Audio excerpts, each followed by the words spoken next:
What's up, everybody? Welcome to the GameOverGreggy show. I am one of your hosts, Greg Miller, alongside the producer / seducer, Nick Scarpino. Greg? Yeah. The handlebar mustache is creeping me out a little bit. Yeah. I was telling you, it isn't a handlebar mustache for an audio listener, because that would have it come off and go up into the curls, right? And then No, that's the not a handlebar. handlebar mustache. This is a that is a handlebar. handlebar. What's the one with what's the Sean Pitts creepy ass? I'm like That's fucking like a hipster, Sweeney Todd. like Sweeney Oi. Todd, yeah. There you go. It's a very It's the Victorian. evil. It's a twirly mustache. But that has a twirly mustache. That's what it is. Right, It's a right, twirly right. So this mustache. is a Technical handlebar terms. mustache. All right, interesting. Handlebars are too low, I think. No, it's like a Harley handlebar. Yes, Well, it's like upside down. Hulk Hogan. Yeah, he's Yeah, going it's for a the Hulk Hogan. It's a Hogan. Yeah, It's a Hogan. All right. I think you should keep it going. No, it's No, just done. I don't. I think you should keep going, think so. and then just spring it on us that you just dye it like blonde. Yeah, sure. One day just blonde. Sure, Because sure. nude beards are just even creepier. Yeah. I want you to know that. Okay, I can do that for you. Sure, but I'm cutting it off after the shows today. Okay, so we have roughly 3 hours for this whole thing to come to fruition. Pretty much, yeah. So you got to get cracking on that. Get Kevin Okay. out there to get some bleach. Kevin, can you get some peroxide will work too? Really? It might burn his Yeah. face, but Huh? yeah, hydrogen peroxide will work. You dye your hair with peroxide. I don't suggest it. Over there, the Pride of Long Island, Colin Moriarty. Good to be here with you, Greg. How are you? I'm fine. How are you? Good. Your beard looks good. Thank you. All right. Good talk. Good talk. I'll see you later. Over there, the PR1, Tim Gettys. Hello. Hey, how are you? I'm good. All right, good. Yeah. And then right here, in the fifth chair, Master of disaster. a man you know well, even though you probably don't know him, the genius from the Kind of Funny press conference, The James Schuler. 21-year-old. Thank you, Greg. Super genius Who is what made we the called app? him. He made the forums. He makes Kind of Funny run when Kevin's not making the other side of it run. Or toppling it completely because He hasn't trips over toppled it yet. everything. It's his birthday. Be nice to him. Happy birthday, Kevin. Happy birthday, Kevin. James, give us an introduction. Who are you? Yeah, my name is James Schuler. I'm quick background about myself. I'm a Teal 20 under 20 fellow, OIC grad, and I'm actually in Techstars right now. So Wait, Techstars, is that like Dancing with the Stars, but for... basically for Okay, tech. cool. No, Holy it's shit, a, that'd be amazing. It's a yeah. bunch of tech guys trying to dance. It's That'd be awesome. We should do that show. Okay. that's kind of the equivalent of the basketball leagues that they do for tech people. Uh-huh. It's pretty ugly. Yeah, I can't imagine. Not a I lot can't of play sweet dunks? basketball for shit. No, So. no. No, but what is Techstars? I want to know. It's one of the most competitive tech incubators. So Y Combinator, which is in Mountain View, is the most competitive. You have companies that came out of there like Reddit, Dropbox, Airbnb. Then you have Parse, Heroku, and a few other ones. But Techstars is the second one to them. The only time I've ever heard incubators has been in like Marvel Comics when they're referring to Reed Richards. What about chickens? When you got little And chicks. it's, the or chicks. that too. But I'm gonna put him with the Reed That's Richards. fine. not the No, I chickens. understand that. No, Yeah. he's a smart guy. He's not a chicken hatcher over here. Oh, you don't know. This is exciting. You don't know that. It's a new startup. Sure.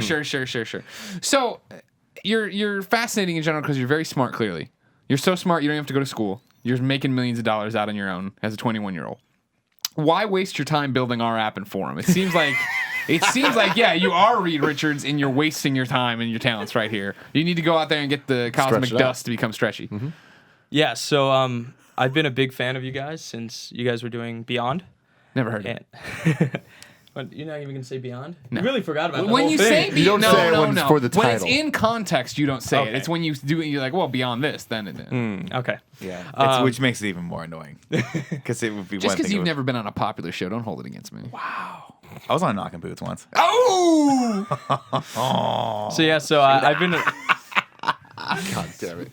Nick had a near-death experience today, so he's a bit Holy wacky. shit, I Let the did. man speak. I did. I'll get to that in a second. Sorry, continue, Jim. No, it's fine. Before we immediately start talking over you. So yeah, so I've been a huge fan, and I basically reached out to Colin and just said that I wanted to get involved any way I could. So I offered my skills, and in a few weeks we had everything running. And Yeah. It's been so from my perspective, we get that. I'm like, well, and then we're having this conversation, like, should we trust this guy? Should we trust this guy? I'm like, what choice do we have? We have to have forums. The fans demand it. The best friends out there want to talk, and Facebook just doesn't cut it. No, you've been awesome to work with, man. And it's been amazing. Kind of, it's very rare when you find someone who is as motivated as you are to like make something cool. And that's why it's been really fun over the last few months. And you brought everything together in a surprisingly fast and seamless and painless way, which it very seldom is in our world. Yeah. Usually it's the opposite. Totally. Everything takes a long time, and Kevin has to lose an arm. And it ends up like just a disaster, not how you want it. What's cool with working with you is it's always been like, you'll be like, what do you want? And I'll tell you what I want. And then you're just like, okay, how about that plus all of this shit? And I'm like, damn, that's way better than what I said. And that's rare because we're fucking egotistical bastards, Yeah, and we Tim always thinks- want things our way. Tim thinks everything he does is the best thing. Yeah, exactly. So it's like, 'cause it is. so no, it's Don't not encourage because then you come and you fucking make it so much better. I'm like, damn, this is awesome, and it's been fun. I like it. You're a good dude, and you're on the same wavelength with us in some ways. I don't want to disrespect you by saying Yeah, that. no. No offense. Yeah, no offense. But just saying, like, you know, it's He's you like got a good who listens vision. to the chimps for enjoyment. You're like, we're on your level. It's like they're playing with their shit again. It's so funny when they do that. So I was actually in a similar situation. The first company that I started in high school, it was well, I actually ended up leaving it, even though it was doing extremely well. Right. I just didn't, I didn't feel the desire to do it. It was in healthcare, but right now Are you they're doing- Kaiser? No, I wish. Jesus, yeah. But we built a system that's basically integrated into like all of the doctor notes around the United States, so people can check their health insurance. Because Gotcha. Before this, you had to call up, and they'd wait till the end of the day after you had a visit, and then they'd call all of the insurance companies, and it would take forever. And every time the insurance company picks up the phone, they lose $3 They lose because $3. the calling centers are so expensive. Oh wow. Okay. So it's a great way to get paid on both ends. But I resigned from that company even when it was doing really, really well because I wanted to do something else. So I totally respect your decisions to leave, and I think it's you're just doing a startup. It's not all that different from what I do, and I think it's very important that I treat it the same way that I would treat one of my startups. Well, thank you. Baller. Holy shit. Yeah. He told me today, by the way, I learned this, was going to go to Northeastern, decided not to go to college, scorned Northeastern, and did his own thing instead. Yeah. And now look at him. You know what? Northeastern has never been the same. No, Since. no. They'll never recover. Never bounce back. No. We're not. No. Well, the funny thing is that if you went to Northeastern, there could have been an alternate history timeline where you put them on the map for tech, because right now they're really not on the map. Like the biggest thing for tech that ever came out of Northeastern is Napster. So Oh, yeah, that The was a most good one. important thing in the world. yeah, Napster came out That of went there. well. That one had a lot of longevity too. But like Good. we're no more for other things. Yeah. So like engineering and all that kind of stuff. hockey. Colin Moriarty. And hockey, yeah. And me, of course. So there's an alternate history timeline where you could have went there and had your own building by the time you were 25 there. But you scorned Northeastern. It would have looked exactly like the Avengers Tower, Stark Yeah. Tower. That's what I was going for, Would have been actually. dope. Yeah. Yeah, in all honesty, I think if I went to Northeastern, I wouldn't have studied computer science. Because in high school, I already knew a lot about computer science. And going to college, they don't really know. You'll learn a lot about theories, but not applying it. So I probably would have done something completely different, like finance. Cool. You don't seem to need help in any of these things, so I think you made the right choice. Yeah, You seem to be you're doing good. okay. Plus, Northeastern is a lot of money, so you're saving yourself a couple $100,000 from not being there. Yeah, you made a Yeah. good call. You're like, I can either make money or spend money. I feel like that's an interesting concept though, because a lot of people don't think that, right? Like your path to success is always outlined as you get good grades in high school, then you go to a good college, then you go to a good college, do 4 years, get a great GPA, intern, and then go work for a company, and that's what you do. And that doesn't have to be that. It's never actually had to be that way, truth be told. But I think the popular perception is that still, and it's pretty fascinating that there really is no substitute for practical knowledge and experience. Yeah. There just really isn't. There never will be. Absolutely. And I think that's what excited me about Northeastern was the co-op program. But I mean, the way Peter Thiel puts it, which is why he started the fellowship that I'm in, is there's a time. Companies are like waves, if you think about it that way. There's a time and a place to catch it, and once it passes, it's gone. You can catch it too early or too late. So his whole theory is not bashing college necessarily. It's Right. more that you're losing time.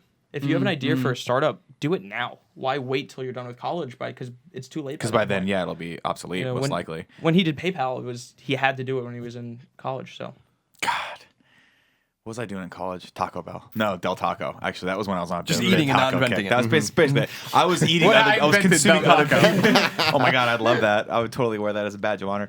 No, but that's very true. And it's sort of, I mean, we can sympathize, right? Like we wanted to do this, where we felt like this was, in January was a good time for us to sort of leave and take advantage of some of the things out there and form our company. That's not exactly the most groundbreakingly unique idea anyone's ever come up with, but it's one of those things where like now is the right time, because I think a lot of people are empowered to like stick with us and watch us just kind of They're do this getting on little the wave. grassroots thing. Yeah. Right now, our wave is just a raindrop still falling to the ocean to become a wave. You're smart. Is that how waves are formed? No, that's not. The ripples of this. That's, if I was informed correctly, that is Yeah, how thank you. waves Thank are you very much, created. yeah. I think it has something As to a do with physicist. seagulls. Yes. I'm not a Seagulls. scientist, but pretty sure that's I, correct. don't know. I was just gonna say I like being around people that you're obviously a very smart person. And you seem to you have a good left brain on, and I always am always envious of people with that are left brained, like very left brained, because I feel like I'm significantly right brained, which is probably what we all are in our own way, like in this company. Which one's the creative one? Right brain. Yeah, I'm right. And it's not to say left brain isn't creative. It's just left brain is mathematical. Left brain is engineering. Left brain is STEM. Left brain is all of these kinds of things. And when you confuse that with right brain, which is clearly what you've done, because there's a level of creativity in making an app or making forms or having vision. In other words, you're Wozniak and Jobs, like those two mentalities kind of put together. Like Jobs was really more of the right brain and Wozniak was the left brain. And they work together well. I'm always really envious and jealous of people that have a left brain that works because I love physics, I love chemistry, I love engineering and all those kinds of things. I like reading about it, but I never understand the math behind it. I never understand the proofs behind it. And I always get real, I always have a lot of appreciation for people like you because these are the most important people out there. Like I love creative types and stuff like that, and it's important to be a poet, it's important to be a musician, all those kinds of things are things that we love, but the people that are making the shit that you use I think are still very underappreciated in this society. And that's why I always tell people, like, yeah, major in history like I did if you want, but you really should try to major in biochemistry or electrical engineering or mathematics or and then you turn into this and that's good. Otherwise you turn into that right here. In other words, much appreciation, much props. Yeah, thank you, Colin. I'm obviously very excited to be here.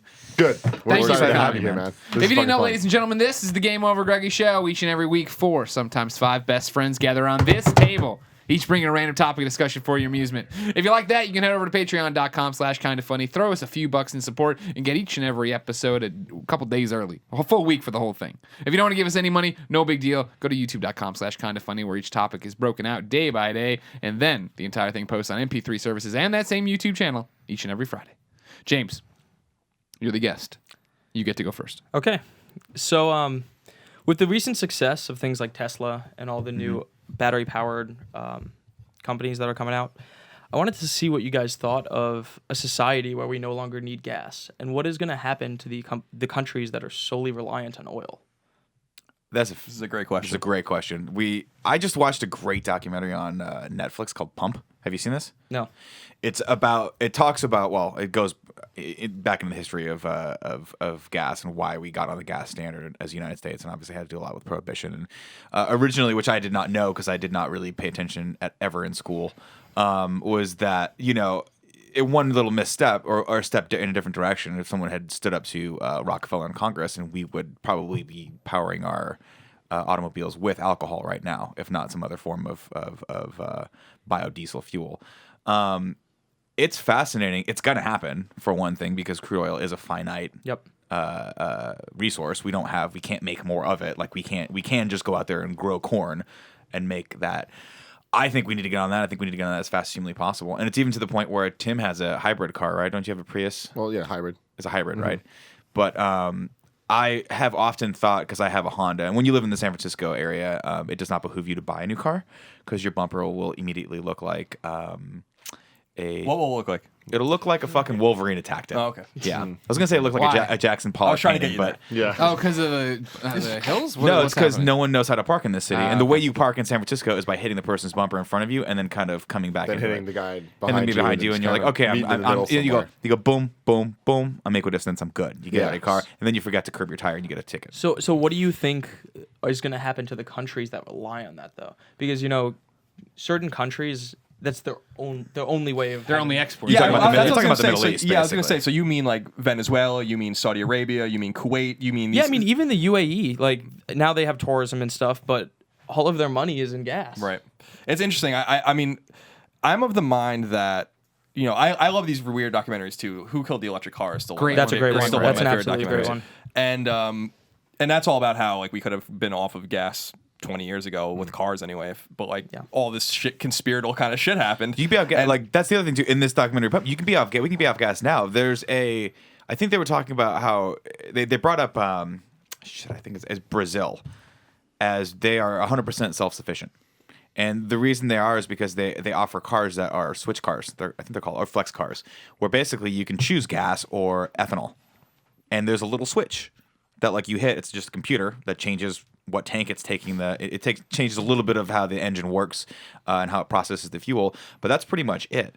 And they're 100% self-sufficient right now. Yeah, ethanol is not the answer either, though. Yeah. Ethanol is like a huge conspiracy in itself because we have such a glut of corn in the United States that we don't know what the fuck to do with it. Yeah. And it takes just as much gas to make ethanol as it does to just use the gas outright. But I remember my dad's like really into this stuff too, and I remember my dad talking about the fuel cell and all this stuff when I was a kid, and it just has never happened because there's such entrenched interests in keeping the oil companies afloat, and we see that constantly, and obviously the merger of ExxonMobil and all of these kinds of things, and then what happened in the Gulf with BP, and they kind of just got away with it. Like these companies just are huge; they're megalithic. I think the technology is obviously out there and has been out there for a long time, but I also think that there's a lot of doomsday shit about oil. I do believe that, our use of oil is destructive to the environment. I think that's obvious. Yes. But I also think that there's a lot more rain in oil 6 than years. a lot of people are admitting. Still, I think that we have not hit peak oil. And Well, there's a lot of oil in the United States we haven't been able to drill. and there's natural And gas Alaska. and all that kind of stuff too. But like the Saskatchewan, like up in like Western Canada, they have a fucking asinine amount of oil. So it's not. That's why they wanted to cut the pipeline to the Gulf of Mexico through the United States, and for some reason we don't want them to do that because we don't like money. So, and they'll just send it to China instead. It's not like that was the whole thing that bothered me too. Is like everyone gives them a hard time about digging that oil up because it's very dirty oil, and they have to do a lot to get it out of the ground. It's very destructive. But like they're basically like, we're taking it out of the ground, so we'll either give it to you or we'll give it to China. And We have to have principles, Colin. No, we don't. No dirty oil. Whatever, it's not going to stop them. I know. So what's going to happen to those countries? It's a super interesting question that I think a lot of people, including me, have never really thought about because Saudi Arabia, for instance, is built on oil money. Yep. And that's basically it. So, and they still have a shit ton of oil. I think that it's going to be somewhere in the middle. I think we're going to wean off of the oil, and I think it's going to happen over a couple hundred years. Yeah, I was because gonna say. don't think. I'm sorry. Go ahead. Yeah, I think I should preface this question. Let's say over the span of a month, some sort of breakthrough technology comes out. Obviously, we need to change the tech and everything, but where we just don't need them. And what I think is it's going to lead to more extremist groups to be able to pop up because they have nothing else. The one lifeline in the world is just cut. That's That's a very interesting point. Unless, and a lot of people have said this, unless it is a slow progression, like Colin's talking about over the span of decades. Yeah, because then we'll try to destroy it would basically destroy the world, the economy. That's what I think. I think that could lead to World War III. It would be a very bad thing, and you have to understand, like 100% of our infrastructure. Well, not 100%, but a large portion of our infrastructure right now in the United States is run off of gas. Even We're Russia. talking about. Don't even think about the cars. It's not about us and getting from point A to point B and how I get to work. It's about how does the food get to Safeway, right? How does the food get to the stores? How does gas get to the gas stations, right? You need gas for all of that. All of our infrastructure is there. So you can't, in the span of a month, we wouldn't be able to obviously take ourselves off of it. But the other issue is what happens if the United States becomes self-sufficient and we no longer need foreign oil. And not even that we get off gas, is that we just don't need foreign oil anymore. Yeah. What happens to the rest of the world where there's a massive surplus that comes in? Yeah. And then how does that work, They'll find other markets. I mean, it would cause oil to drop in price significantly, but you have Russia manufacturing oil. China's a huge buyer of oil. Obviously, Yeah, Russia's giving a lot of its oil to Eastern Europe and Western Europe. I mean, that's when Russia invaded Ukraine. The reason Western Europe didn't want to get involved is because they were afraid they were going to be cut off. Yeah. So oil, and they would have been cut off. So they couldn't, Russia invaded. We saw Russia invade a country and then take a piece of it before our very eyes. In 2013, that happened. You know what I mean? And everyone's like, "What the fuck?" No one does this anymore. And they just went into Crimea and took it. Yeah. And we're like, "This is ours now." Yeah. And everyone was handcuffed because all the NATO countries and Europe are like, "We get our oil from Russia. We are fucked." Them, yeah. You know, and Russia knew that. They're not stupid. So it's the self-sufficiency with the United States. It reminds me of World War II. The reason World War II began in the reason there was strife in the Pacific was because there was an oil embargo against Japan. The United States cut Japan off from American oil, and it caused this whole crisis in Eastern Asia about where they were going to get their oil from, and so they attacked us.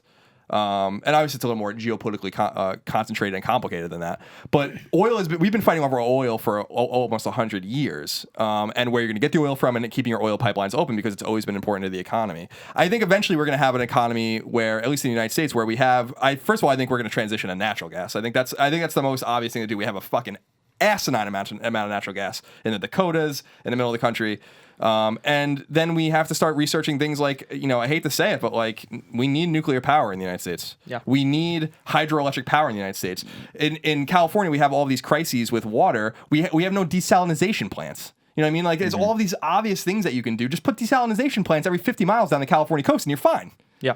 You know what I mean? So there's all of these different things that we have to do. It's hard, and it's about conquering entrenched interests and about getting over lobby groups that have infinite amounts of money. So that's the thing, though. Can that ever happen? The lobby groups are the ones fucking everything up, and it seems like that's going to keep happening. Or is it finally that everybody understands that? Well, one big thing, talking about green tech for a second, is that we have good green tech. Solar panels work. All these hydroelectricity works. The bigger problem actually comes down to how we store the power. We don't have a battery strong enough to be able to hold all the power that has runoff. Yet. But solar power is considered impractical Can you too in get on terms that? in terms of the amount of space it takes up, right? Like Yeah, but you basically That's because no one invests in figuring out how to make solar technology actually. Yeah, more so they viable. make sculptures, solar panel sculptures that are more jagged and stuff like that, and it collects more sunlight because it reflects off of everything. Yeah, you get refraction. The problem is a flat panel is not the best way to get sunlight.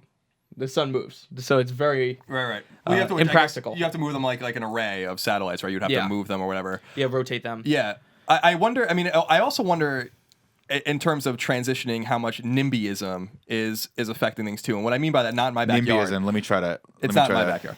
Let me try to define Okay. that. The Secret of Nim was a movie that came out when I was a kid. Spot on. NIMBYs are people that not in my backyard. It's the Right. people that like don't want any change around them. And I bring that up because on Long Island we have a thing called the Long Island Sound, which is the water between Connecticut and Long Island, and it's like a triangular piece of water. I was Do you born call in it the Port- Long Island Sound? It's called the Long Island Yeah, Sound. yeah. Yeah. Why can't you just call it a river or some sort of a stream? The Long Island Stream is the way. No, it's got to be called the Long Island Sound. That way, for idiots on the West Coast, they'll never know what the fuck we're talking They'll about. think we're fucking. Islander- they'll think I know what he's Holy talking about. Yeah, you understand. But you're from the Westchester. East Coast. You're from New York, so the Islanders farm team is called the Long Island Sound Tigers. But A lot of tigers on this triangle of water. The more you know. I don't know. Learn But anything every day with them. I was born in Port Jefferson, which is like a nice town on the North Shore on the Long Island Sound. And over there, they wanted to build. There was a talk about building a huge, like, set of wind turbines in the Sound. And their argument was like, yeah, it's not going to be very pretty, but like if we build all these, then we're going to have like a ton of power. Because we used to Yeah. have nuclear power on Long Island that was like disastrous. There's documentaries about that, and then we've moved over to like getting our our Chernobyl. electricity. Not Chernobyl, but could have been. There's like a lot of fucked up shit on the East Coast or on the east side of Long Island you don't want to fuck with. So the NIMBYs over there were like, no, that's ugly and we don't want that. So now we're mired in, still using the same old grid and the same old structure. Meanwhile, Long Island could have had a bunch of power just by putting these fucking, these turbines in the Long Island Sound, but they didn't want to because it's ugly. And my whole argument was like, that makes us look technologically advanced. That makes us look like we're taking a step.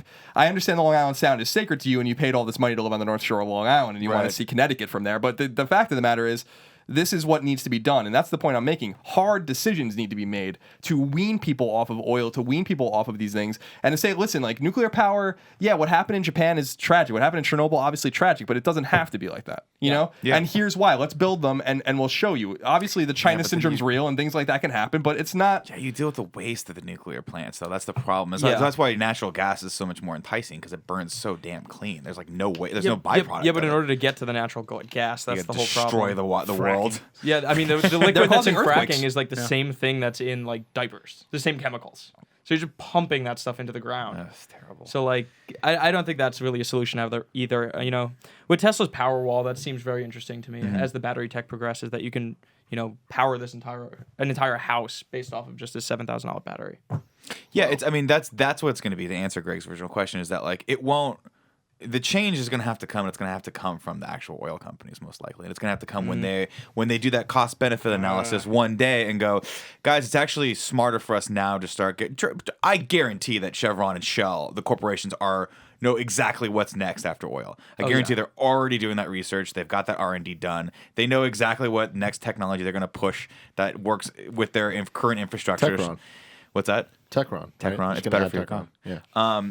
But that's the thing. As soon as that cost benefit analysis flips to where it's just too much of a pain in the ass to get oil out of the ground, or it costs too much and no one's buying it anymore, and we have this big uprising, then they'll go, okay, everyone, guess what? We're moving over to whatever. I don't think they're going to be the ones to do it. You don't think so? I don't think so either. It reminds me of the commercial. They're too powerful. They won't ever let it happen otherwise. Yeah, but they don't have the tech. I mean, this is just coming down to tech at this point. Is that they've been sitting pretty for a long time, and now there's small companies that are literally making more progression than they are with things like graphene batteries and different things like that.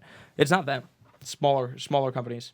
You don't think they'll gobble them up and then eventually every gas station? My hope is that every gas station in the 50 years from now is just an electronic charging station of some sort. Or you have. There's neither of those 50 years from now. Really? 50 years from now, your car should be able to run for 30 years without anything. You think so? Yeah. There's no profit in that. That's valid. Well, That's the problem. and that brings us back to who killed the electric car, because that whole thing is about how these companies bought up all of these companies that were doing this little research to just kill them. And I Happens all the time. I watch Nova a lot, which is like one of my favorite shows, and oil companies always like advertise on there, and they're talking because Nova has like a very more left wing environmentally. Let me conscious. just try to define Nova. Nikki Nova You don't know what Nova is? is a On PBS? is a diva, right? You don't know what Nova is? No, I know Nova. Okay, Go I was gonna say It's fine. Nova's been on for like 40 years. I'm trying to interject some humor into this conversation. There's It's nothing not funny working. about it. Stop. There's now. nothing funny about it. It's Kevin, another one of those depressing conversations where we talk about all the things that need to be It's solutions not they want to depressing happen. though. It's exciting because like You're talking about hard choices and uprisings, and we are And lazy World War Americans. III, I think, was I picked mentioned the at best some lazy points. point. Americans. Like, this is No, the problem. it's- It'll have to be so easy.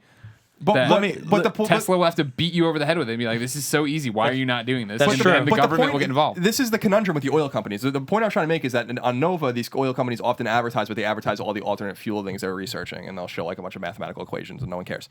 The Lab coats. point is that when we hit peak oil, and when we demonstrably hit peak oil, this also benefits the oil companies. I feel like a lot of the oil companies want to hit peak oil because then they'll just charge a shit. yeah, ton because for then it and- then oil manufacturing will go down. They can start closing down a bunch of their plants because there's not any more oil to get out, or less and less oil to get out of the ground, and they're charging more and more for it anyway. So their infrastructure shrinks and their profits go up. So like there's an end game for oil all the way through the last drop of oil being extracted from the ground. But and don't like, you think and so, that it- and so they're in it for the long run, because I really don't think we're going to be out of oil for over 100 years. So like I it's, thought they said it was only like, don't we only have like, I guess maybe it was no, like they 20 thought years we were of going to hit peak reserves oil in the left. 70s. Yeah, this is the problem, is that they It's that always we're not think this hitting is it. coming. Like we're not hitting peak oil. Yeah, we just keep finding more. I mean, even if you so the way you have to view the oil companies is the same way car manufacturers actually. So what does it take for them to do a recall? They have to Lots of not deaths. not Lots one of- death. lots and lots of They have deaths. to take the settlement costs of all of the possible deaths from a family and compare it to the cost of the recall. And if it is a penny cheaper to just have people die and pay the fees, then they'll do that. And the oil companies are going to do this. That was in Fight Club, wasn't it? It was in Fight Club. I love that. I love But, that. I love that part where but he's that- like, "This is how this that's works." true. No, That's it's how it 100% works. true. No, I mean it's all economics, but on the same level, I have to think that the oil companies have that contingency plan eventually, right? Where like they're like, okay, this is a company that's existed for 100 and some odd years, Yeah. right? So we're going to want to continue to exist for another 100 years. How do we do that? There's got to be people that are like, okay, well, here are our projections. We're going to try to push this through contracts and be able to eventually get all of the oil out of the United States, because we don't like to ruin our own backyard. We'd rather ruin South America or the Middle East. Eventually, they're going to run out, though. So what is that plan next? Because I don't know if they Shell have it, Station's not going to be... Well, 100 years from now, if Shell's... Because you have to also factor in the fact that our population growth is multiplying exponentially every year, right? So, like, you have... Kevin, you are the man. Look at this guy. On his birthday, gets me a cup of coffee. I cherish you. I cherish you. And you brought up China. Well, China is the biggest group of consumers on the planet right now, right? And in this documentary that I watched, they talk about how you can't get cars because the pollution's so bad. You have to have a lottery system for license plates. So you can buy a car if you want, but you can't drive it unless you have a license plate. The license plates, they literally have not a lottery system, excuse me, an auction system, where you have to go in and you have to bid on them, and that can cost you upwards of thousands of dollars just to get the privilege of then being able to go buy a car. Wow. But I imagine someone's trying to figure out how to get around that, and that person's probably the Ford Motor Company or some other Yeah. company See, I don't that's know, trying to man. sell Like more when you're cars. in the company, like you're just so ingrained in what you're doing that it's hard to kind of look outside and fix that stuff. You know?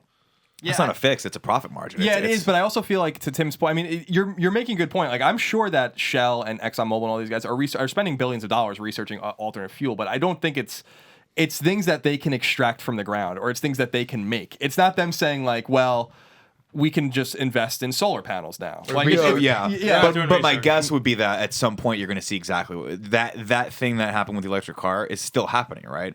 Every time someone makes a battery that can carry a car for an entire year, that's never happened before, or can carry a car for, let's say, 1,000 miles. There's someone that's going like this, buy that technology and put it on the shelf. Yeah, but you can say Every that. time. I mean, obviously, I'm just using Tesla because they're the most Sure. They're the most example of visible. this. Yeah. The new Tesla goes 350 miles. That's like better than a tank of gas. So I think that people realize that it's more profitable for them not to sell. Well, ride that but you wave. also have Hopefully. this crazy. I mean, we're in the technological revolution right now. So you've got this is Elon Musk, who is throwing caution to the wind at every given second, going like, no, we're going to make this work. We're gonna do every single thing we have to make this work, not because of profitability, because I'm already a fucking billionaire. So who cares? I'm going to do this because it's the right thing and it's cool and it's something that the world needs right now. But how many people are ballsy enough to do that? I'll be honest with you right now. If someone offered me $100 for Greg, I would sell him. Heartbeat. I'd keep I'll give you Portillo. $100 for Greg. I don't know. He's yours. Sold. How am I the car? Am I You would be the company? technology at this Oh, point, okay. and I would just sell you in a heartbeat. You're an asset. Okay, that's fine. The bigger question to me, and it's a more systemic issue, is this. You have different kinds of economies around the world, different kind of governmental structures. Then you also have businesses, right? So in the United States, we're a republic, we're a very free market, and we have companies like SpaceX, for instance, trying to solve the problems that NASA can't solve. Yep. So what I'm wondering is when we move off of oil and come to substance X, whatever it is, or whatever solution we find for power, Element zero. is it going to come from the heavy hand of an authoritarian government like, say, China, that basically can control its population? Is it going to come from a government more like ours that has really no power? Or is it going to come from companies that then show the market that these things matter and will work? And it's probably going to be the third solution. And for that to happen, it's going to take time. It's going to take lots of time, and it's probably also going to take a catastrophic thing like peak oil. Yeah. And until we reach, and by the way, people that don't know the definition of peak oil is the idea that there's a day, whatever that is, that the most oil ever taken out of the ground will happen that day, and then will fall from there forever. Yep. It will never reach that height again. That's called peak oil, and that was a very popular thing in kind of the mid to late 19th or 20th century. Right. That's when gas prices really start to go up. Exactly, on the day. because then we know that there's nothing left. There's nothing left. Yeah. That like everything, so like you take out 100 barrels a day. I mean, this is just an example, 100 barrels a day, and then it's never over 100 barrels ever again. Yeah. Then it's 98, then it's 96, Right. and before you know, you have 4. And that's what I'm saying. Like that benefits oil companies, and I think they want that to happen. But so I think the solution is going to be the third leg. Authoritarian governments have the power to do it because they can control the population, like you were saying with China with their auction systems, for instance. But they don't have the ingenuity to do it. They have the ingenuity. but they have the necessity to do They it, do, and that's but- why it's a fascinating idea. They do, but we suffer from the opposite problem, which is that we don't have the necessity; we just have the ingenuity. Right, but if so you're China- going to have to find the middle ground, and the middle ground are the private companies like Tesla. That See, I think let's put it this way: if China all of a sudden said, "Look, our pollution level is so dangerous right now that we have to switch over," they will never do this. But if they said we have to switch over to the electric car right now, like you can't sell a car in China anymore unless it is half electrical, then I guarantee within a couple of years span, every single thing in the United States would be that same thing. Because that market would dictate our market. Ford would be like, oh, it's a huge market over there. We're selling it. Let's push it on America right now. America has to have it too. and they Then it do becomes love a thing. American cars over in China, which is awesome. They do. Yeah, they love it. That's better than those Italian cars. No offense to my The Fiat? grandparents, but I saw it drive underwater to come here. that wasn't real. What? It's in the text in big bold What? letters says, "Don't drive your car underwater. What? You will drown like an idiot."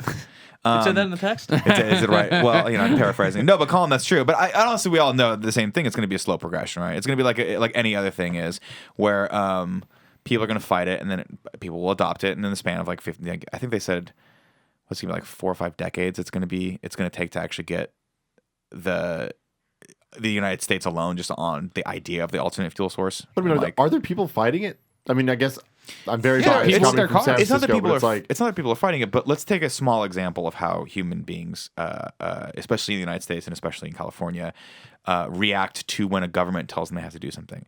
About 2 years ago, the government, the San Francisco city, and now it's a statewide thing, by the way, I think, said that we're going to charge you 10 cents for a bag every time you go anywhere. If you want whatever you just bought to be put into a bag, by the way, you can't get plastic anymore, which I agree with.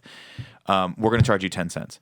Oh my God, that was infuriating to me. For the longest time, I'm like, fuck you. I just bought like $200 worth of merchandise at the store, and you're going to charge me 10 cents for a bag. And it took about a year and a half to the point where I'm like, you know what? Now I'm bringing bags everywhere I go with me, and the bags I bring are better, and they're sustainable because I reuse them, and it's less waste, and I'm not wasting any money. But there was a part of me that just revolted against that because as Americans, especially Americans, we don't like being told what to do. We don't like when someone says, "Hey, that gas guzzler, you can't use that anymore." Oh, could you imagine? Everyone that has a big truck or like a Mustang or a Camaro or even me, I'd be like, no, I have to use this. I don't have money to buy another car. I have to have my Honda has to last me another 5 years. Yeah.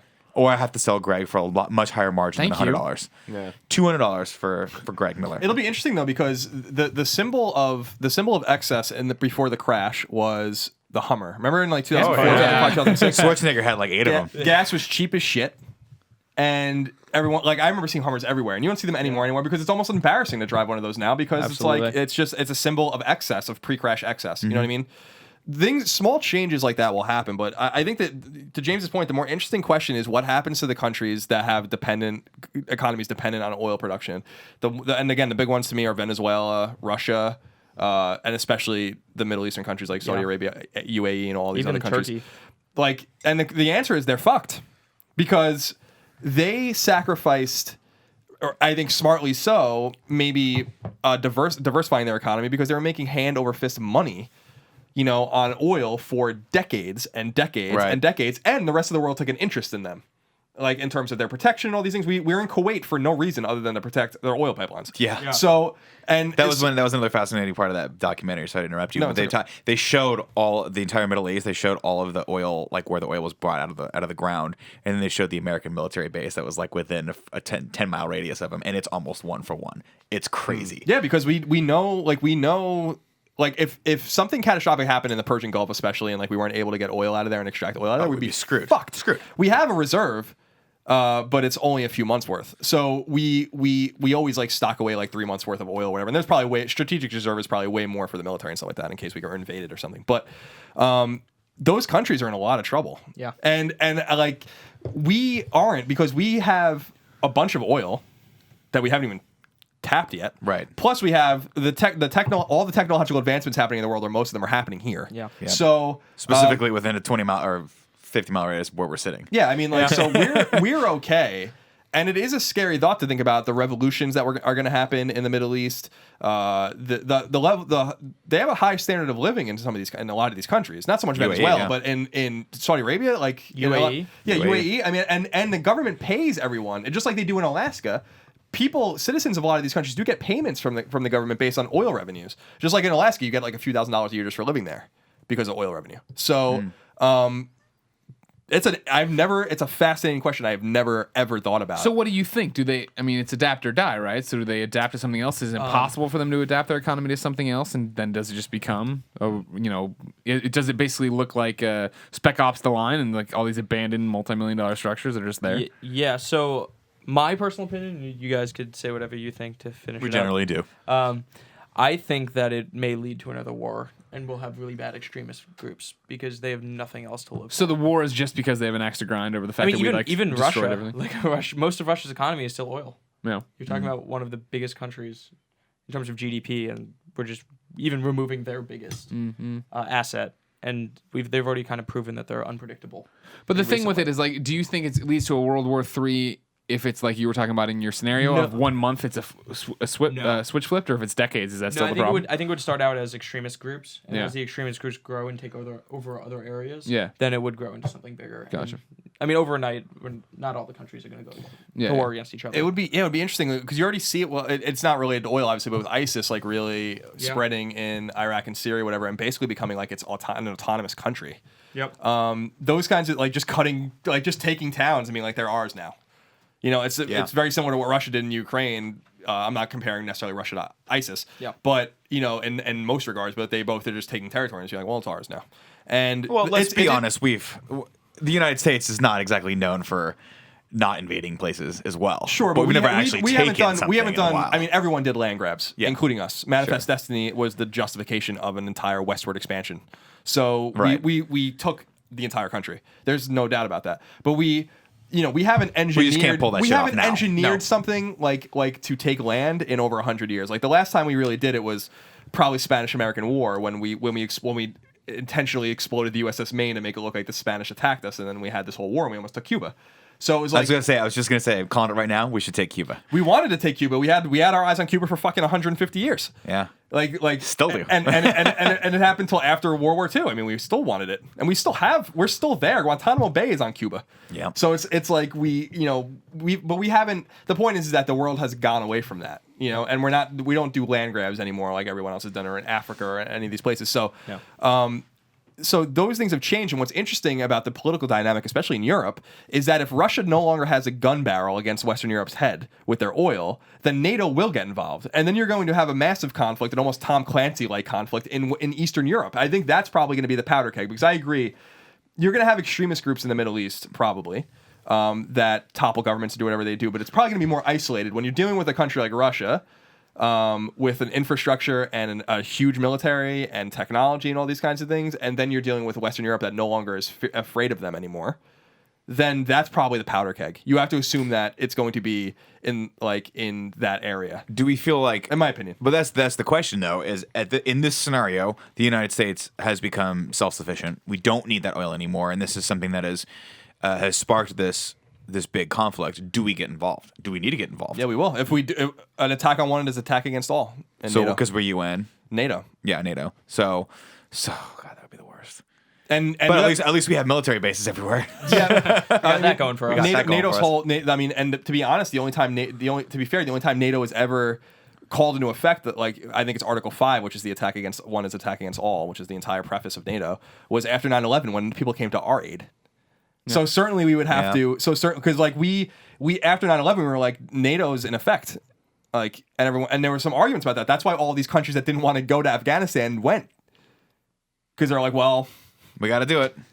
So the point is France, Germany. There was a couple other. There's quite a few. UK obviously sent people with. Yeah, still there. And I think, I mean, some countries would have went because we're allies, but NATO is a thing where it's like that activates during a war. So if Russia, say, went into, I don't know, in the future of Georgia or whatever, the country, then and Georgia was a NATO ally. Then Russia invades Atlanta. We got other issues. We're like, shit, we're gonna be there in a day and a half. It reminds me of the newsroom where they're making fun of that girl because she thought that Russia invaded Georgia, like the state. Then you'd have to go. Yeah. So it's unless you just say like, no, we're, this whole thing was bullshit and we're not getting involved at all, which is also possible, but that would be very bad because if something happened to us later, nobody's gonna come to help us. No, that's true. Plus, I'm sure we'd have a strategic reason to want to do that anyway. Our government's very good at figuring out reasons to start wars that benefit the bottom line, which is unfortunate. But calm down. I'm not. Get you and Lauren landing in a room in a tinfoil hat. Lauren is a fantastic human being. I love Lauren. That guy has some crazy theories, and I love it. Yeah, it's a good topic. No, it's a fascinating topic. Yeah, well done. Hope it wasn't too boring. Real Not lighthearted. at all. World War III. No, if we're invading Atlanta. If every GameOverGreggy show could be like this, I would love the show even more. Giving you the signal that I need to take a break to go to the what bathroom. a surprise. You didn't want another cup of water because you might have to go to the bathroom, Greg, but it was the sip of coffee Greg, that did it. This is going to be the signal from here on out. Go pee. I'm going to Go pee. be your cat.